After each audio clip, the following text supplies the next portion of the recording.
手把手，祷告手，听到打鼓的声音，总是让我觉得很被激励。鼓舞班不管什么年龄，他们有20几个或10几个人，他们可以同心合意，一起敲出一个节奏，而这个节奏总是让人被鼓舞。所以我们的打太鼓的班，我们都叫做鼓舞，因为真的是被这位上帝所鼓励跟鼓舞，让我们在心情低落的时候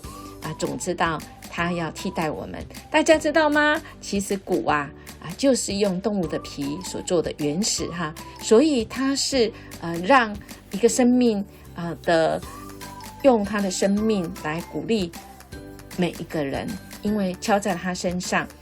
就代表着一个生命他为我们所付出的代价，尤其是我们的生命有这位上帝为我们付出代价，所以每次我们打鼓的时候都可以来赞美他，赐给我们新生命哦。诗篇150篇第4节也是诗篇最后的最后3节，因为诗篇总共150篇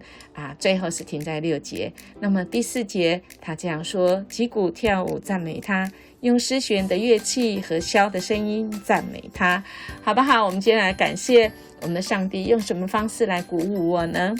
我要赞美上帝是一位怎么样的上帝呢？当然我们要恳求主帮助我们也来鼓舞什么人，哪一个人呢？那我们要鼓舞他在哪一方面他的贡献跟努力呢？家庭也一样哦，我们相信在家庭我们一定有共同经历被上帝鼓舞的美好经验，我们可以一起彼此来分享数算上帝的恩典，手牵手祈祷的手